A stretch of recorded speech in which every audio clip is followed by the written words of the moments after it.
Estamos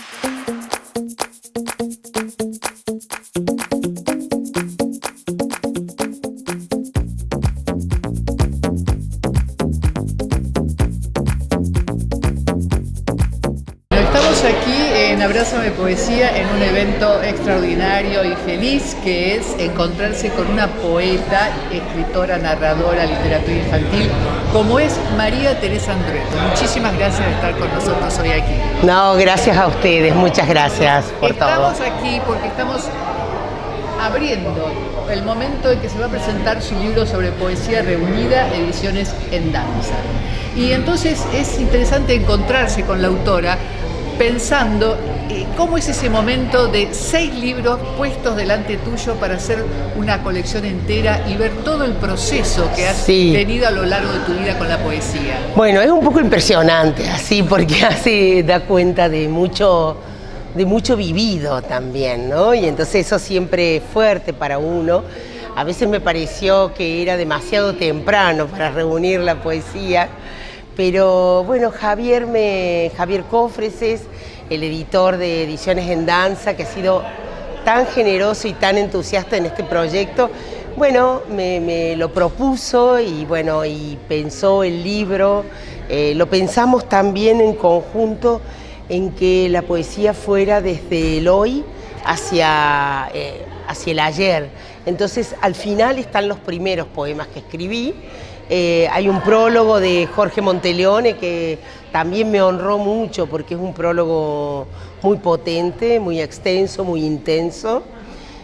Bueno, eso, ¿no? Muy bien. La idea es también que sos una escritora de literatura infantil, de ensayos, de narrativa. Sí. ¿Qué aporta la poesía? ¿Cómo son los vasos comunicantes en una escritora además con un cuestionamiento de la lengua española muy atractivo también que podemos hablar en algún momento? Sí, a mí me parece que la poesía es como la masa madre de todo.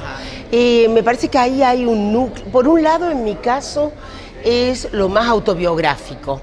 No sucede lo mismo en la narrativa donde, digamos, si bien nada es absolutamente autobiográfico porque la forma interviene y modifica la experiencia, la forma de escritura, sí en la poesía está como, diría, como lo más propiamente mío, en el sentido de lo más íntimo y de los más íntimos y próximos. Y es como una base, sobre todo la otra escritura. Siempre, también a la vez, es lo que menos aparece, lo que menos veces aparece, la escritura de poesía. Como si fuera lo más difícil, no sé si de escribir, pero sí de encontrar ese momento y esa especie de resplandor, digamos, que lo lleva a uno a escribir un poema. Que es como un llamado, pero no en el sentido mágico, sino como un llamado interno de la propia subjetividad al deseo de escribir algo. ¿Vos crees o has visto en este momento que has puesto toda tu poesía delante tuyo durante toda tu vida? ¿Has visto alguna evolución en cuanto a idea, en cuanto a formas? No tanto en las ideas, pero sí en la forma, no tanto en los asuntos. No tanto en los asuntos, pero sí en las formas. Yo siento que a partir de Kodak es mi tercer libro, o casi cuarto, porque antes hay una pequeña selección que participó en un concurso. A partir de ahí yo siento que encuentro como una voz que mi voz, digamos. Yo siento que ahí se asienta algo. Eso es en los 90, en los años 90. Sí. Hay un planteo que se puede leer en las entrevistas con respecto al lenguaje español, a la lengua española y a veces a la dificultad de que florezcan o se desarrollen las lenguas propias de América Latina. ¿Vos has usado modismos en tu escritura propios de Córdoba, por ejemplo? De Córdoba o de otros lugares. Me interesa mucho lo conversacional, la oralidad, que es donde la lengua está viva, digamos, está más viva, que es la zona más inestable, más precaria, más incierta de la lengua y más diversa también, donde se ven las diversidades humanas. Entonces, diversidad de hablas, de formación, de posicionamiento, de cuestiones sociales, económicas, de edad, de regiones. Me interesa mucho eso, así que eso aparece en mi escritura, depende del narrador que elija, pero muchas veces aparece, sobre todo en los narradores en primera persona o en los diálogos.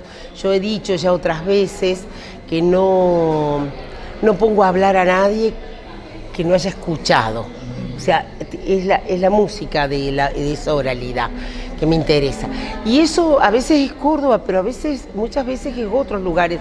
La lengua en el noroeste o la lengua atravesada por las influencias inmigratorias italianas, el castellano, digamos, pregnado de hablas regionales, pero no en un sentido...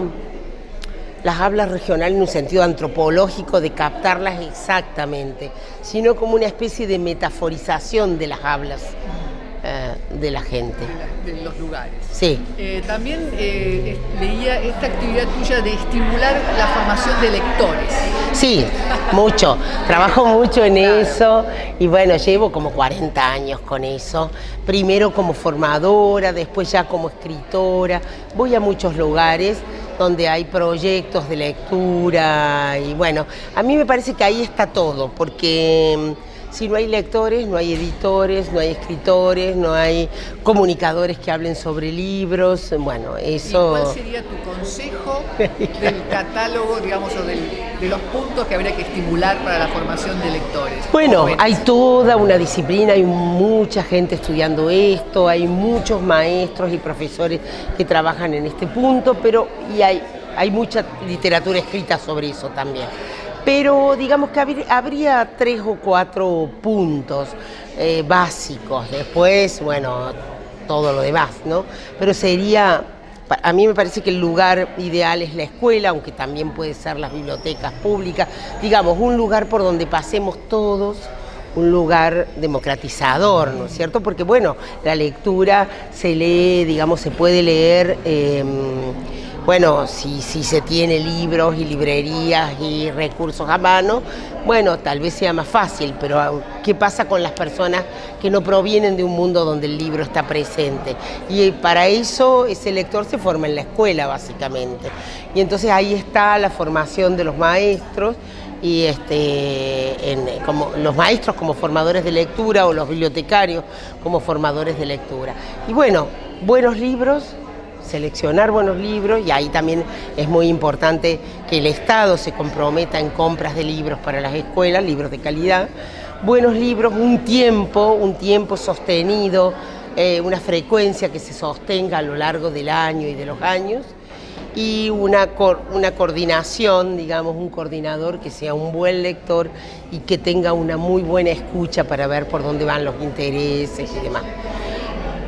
Tendrías que recomendar a alguien que no lee poesía, ¿qué poesía le recomendarías? Oh, bueno, hay muchos y muchas grandes poetas en la Argentina, ¿no? Hay muchísimos. Bueno, por supuesto, los y las grandes poetas conocidos que circulan en todo el país, en editoriales ya muy asentadas, pero también nuevas voces que surgen en editoriales pequeñas, no sé, ¿querés nombres o...? Claro, sí. Sí, ejemplo, bueno. He consultado con un librero de la calle y me dice, sí, tengo dificultades en vender poesía, pero la gente compra. Sí, casi siempre los poetas y gente que quiere escribir, es la gente que digamos también compra poesía. Pero bueno, desde Diana Velesi, que es una poeta reconocida por todos, o nuestra Irene Cruz, que ya no está, hasta por ejemplo Roberto Malatesta, que es un poeta de Santa Fe, que me gusta mucho, Raúl Mancilla, que es un poeta que vive en Neuquén, que también me parece muy rico, muy interesante, Graciela Cross, que vive en Bariloche, Cookie Herrán, que fue una poeta salteña que se ha ido ahora, Acá, bueno, Alicia Genovese, estoy pensando, Osvaldo Bossi, bueno, hay muchísimo, muchísimo. En Córdoba también hay muchos y muchas poetas muy interesantes. Como este libro, como vos bien decís, tiene mucho de tu vida personal, Sí. de tus afectos más cercanos, ¿a quién se lo dedicarías hoy?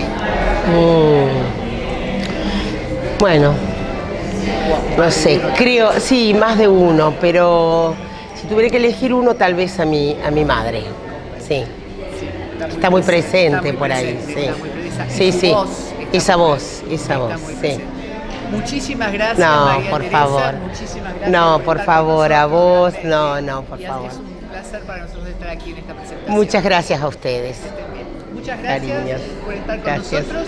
Y María Teresa Andrueta, Poesía Reunida, vamos a seguir trabajando sobre este libro. Muchas gracias. Voy a leer un poema de María Teresa Andrueto, de su libro Poesía Reunida, recientemente publicada por Editorial En Danza. Una mujer y un caballo. Cierto día, en un campo de allá lejos, una yegua se preñó, y al potrillo que le vino lo llamaron Milagrito. Una mujer tira de las riendas, con la pollera desprolija entre las patas. Sostiene lo que está en el lomo y en la grupa. Primero mesilló el caballo, después le dio de comer. Antes lo vio asomarse, grácil, delicado, entre las patas de su madre, en el incendio de los maizales y en las espinas de los tunales. Una mujer y un caballo se sostienen. Y chao.